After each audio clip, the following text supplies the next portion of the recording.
जो राम कथा की दो विशेष रात्रि की पहली रात्रि है वनगमन की पहली रात्रि। ये प्रसंग हमारी रात्रियां भी साधना रात्रि हो सकती है, योग रात्रि हो सकती है, प्रभु मिलन की रात्रि हो सकती है, जीवन के तत्व को समझने सोचने की रात्रि हो सकती है, जागरण की रात्रि हो सकती है।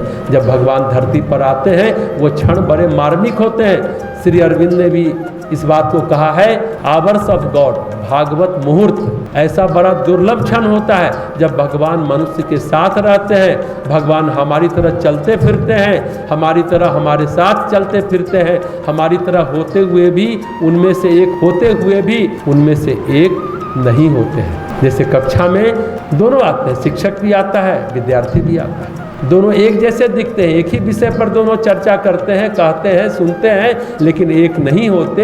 एक पढ़ने आता है और एक पढ़ाने आता है। भगवान अपने भक्तों को जीवन सिखाने आए हैं, जीवन की बात बताने आए हैं। आवर्स ऑफ गॉड का बहुत महत्व होता है। उन्हें रावण का भी वध करना है भगवान को।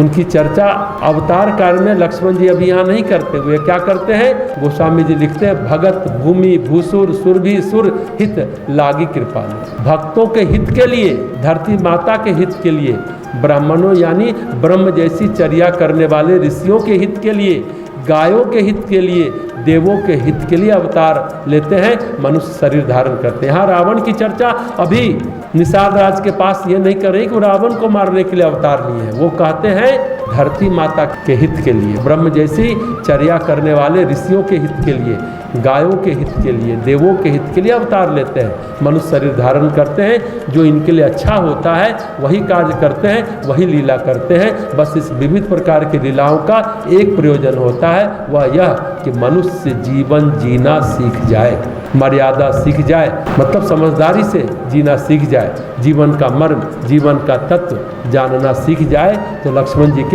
ने क्या किया, निषाद राज को यही बताया और यही सिखाया। ये बातें कहते कहते पहली रात्रि बीत गई, प्रातः काल हो गया।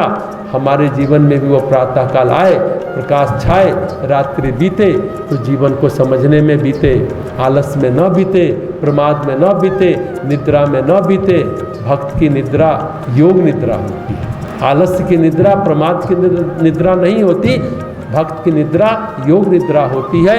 योग निद्रा में सोते तो हैं, विश्राम तो हम करते हैं, मन भी विश्राम करता है, पर मन में प्रमाद नहीं होता, आलस्य में हम नहीं होते।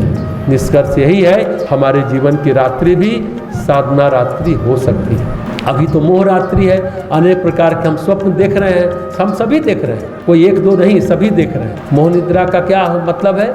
देखिए, अचेतन और चेतन दो होते हैं, पर योगी के जीवन का संचालन चेतन या अवचेतन नहीं करता।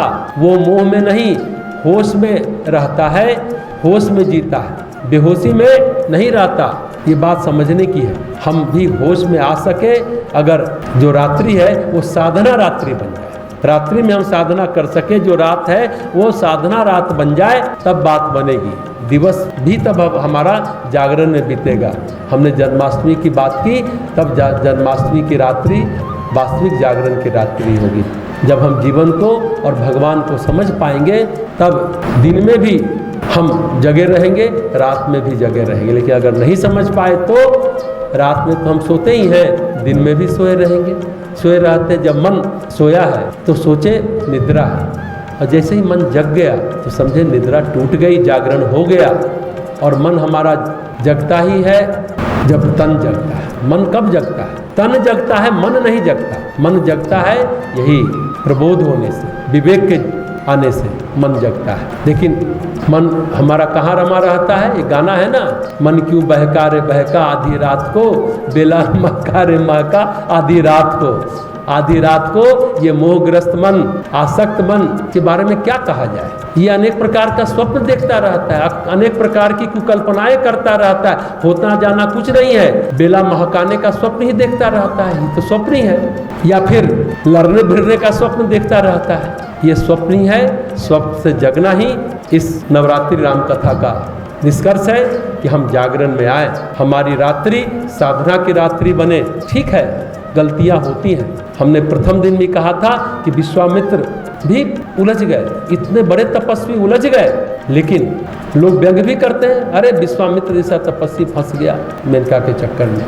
लेकिन वो एक सोचने की बात है, फिर से उठ खड़े हुए, फिर से साधना किया, ये ज्यादा महत्वपूर्ण है। गिर के उठना बहुत मुश्किल है, जो गिरता है गिर ही जाता है, गिरा ही रह जाता है। लेकिन गिर के उठना विश्वामित्र की तरह एक आधी उदाहरण नहीं है। इसलिए विश्वामित्र बड़े महत्वपूर्ण है, उन पर हंसा नहीं जा सकता। वो जग गए, मोह टूट गया, मोह हट गया, मोह फट गया संसार से, जग गए, जगे तो जगे ही रहे। तो आज की बात समाप्त करते हैं।